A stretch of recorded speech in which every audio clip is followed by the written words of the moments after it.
മനുഷ്യനെ കുറിച്ച് പഠിക്കുന്നതിൽ ഇങ്ങനെ ഒരുപാട് മേഖലകളിൽ അൻഷി പ്രഗത്ഭയാണ്. നമുക്ക് ഒരുപാട് ആളുകൾക്ക് അൻഷിയോട് ഒരുപാട് കാര്യങ്ങൾ അറിയാനുണ്ടാവും. അതിനുവേണ്ടി നിങ്ങൾക്ക് വേണ്ടി ഞാൻ അവരോട് കുറച്ച് കാര്യങ്ങൾ ചോദിച്ച് മനസ്സിലാക്കിയാണ്.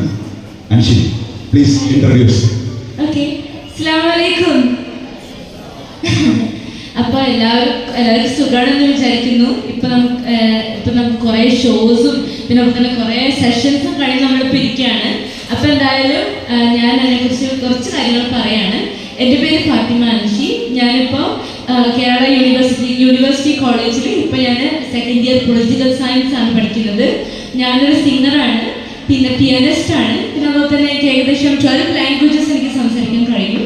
പിന്നെ എനിക്ക് അത്യാവശ്യം കുറച്ച് അവാർഡ്സുകൾ കിട്ടിയിട്ടുണ്ട്. Like Shreshtha Divyang Palika Puraskar from the president of India കിട്ടിയിട്ടുണ്ട്.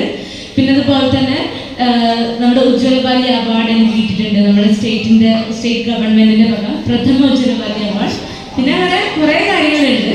ഇനി സ്റ്റേറ്റിലെ ബെസ്റ്റ് NSS വോളണ്ടിയർ ആയിട്ട് ഞാൻ ഡിക്ലെയർ ചെയ്തിട്ടുണ്ട്. നമ്മുടെ അതിൽ അവാർഡ് ഡിക്ലെയർ ചെയ്തിട്ടുണ്ട്. So these are the things I talk about me.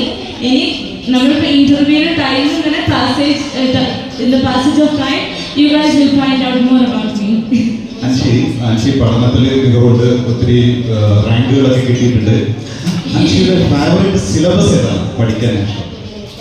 എനിക്ക് ഫേവറേറ്റ് സിലബസ് എന്ന് പറയുന്ന സമയത്ത് I like the current syllabus. പക്ഷെ അതുപോലെ തന്നെ എനിക്ക് കൂടുതൽ നമുക്ക് ഒരു പ്രാക്ടിക്കൽ ഇതിനെ കുറച്ചുകൂടി ഇമ്പോർട്ടൻസ് കൊടുക്കുന്ന ഒരു സിലബസിനായിരിക്കും ഞാൻ കൂടുതൽ ഇമ്പോർട്ടൻസ് കൊടുക്കുക. ബുക്കിഷ് ലേണിംഗ് നല്ലതാണ്, നമുക്ക് കുറേ നോളജസ് അക്വയർ ചെയ്യാൻ പറ്റും. പക്ഷെ അതേപോലെ തന്നെ അതേ സമയം തന്നെ നമുക്ക് പ്രാക്ടിക്കൽ ആയിട്ടുള്ള നോളജും ലൈഫിൽ ഉണ്ടാകുമ്പോഴാണ് കുറച്ചുകൂടി നമുക്ക് നമ്മുടെ സൊസൈറ്റിയിൽ കുറച്ചുകൂടി ഇൻറ്റിഗ്രേറ്റ് ചെയ്യാൻ പറ്റുക, കുറച്ചുകൂടി കോൺട്രിബ്യൂട്ട് ചെയ്യാൻ പറ്റുക.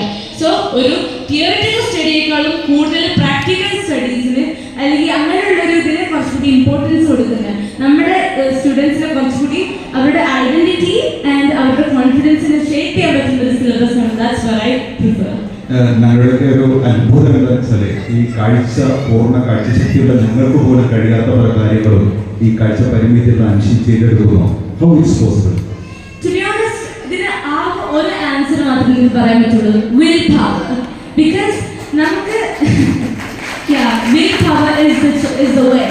അതിനെന്താ സംഭവിച്ചത്? നമുക്ക് ഇഷ്ടംപോലെ ചാലഞ്ചസ് ഉണ്ടാവും. അപ്പോൾ കാഴ്ച ഉണ്ടാവട്ടെ കാഴ്ച ഇല്ലാത്തവരാവട്ടെ, നമ്മൾ ഹ്യൂമൻസ് ആണ്. അപ്പോൾ ഹ്യൂമൻസ് ആണെന്ന് നിലക്ക് നമുക്ക് കുറേ ചാലഞ്ചസ് അല്ലെങ്കിൽ വെല്ലുവിളികൾ നമ്മൾ നേരിടും. പക്ഷെ ആ വെല്ലുവിളികൾക്ക് നമ്മൾ അതിജീവിക്കുക. നമുക്ക് എത്ര വെല്ലുവിളികൾ ഉണ്ടെങ്കിലും അതിനൊക്കെ നമുക്ക് അതിജീവിക്കാൻ പറ്റുന്നുള്ള ആ സ്ട്രെങ്ത്, അതിനെ നമുക്ക് എന്താ പറയുക നേരിടാൻ പറ്റും. നമ്മുടെ കഴിവുകളെ തിരിച്ചറിയുക, അതിനെ നമ്മൾ ഡെവലപ്പ് ചെയ്യുക. നമുക്ക് എന്ത് വന്നാലും നമ്മൾ ഒരിക്കലും നമ്മുടെ സ്വപ്നത്തിനെ ഗിവപ്പ് ചെയ്യില്ല എന്നുള്ള മെന്റാലിറ്റിയാണ് ശരിക്കും. That's what leads people to success. For example, not just me, I would say Helen Keller. She is one of the greatest examples of it. പിന്നെ Stephen William Hawking, he was the one who actually wrote a book. അയാളാണ് A Brief History of Time എന്ന book എഴുതിയൊരു person ആണ്. അയാൾക്ക് ഒരു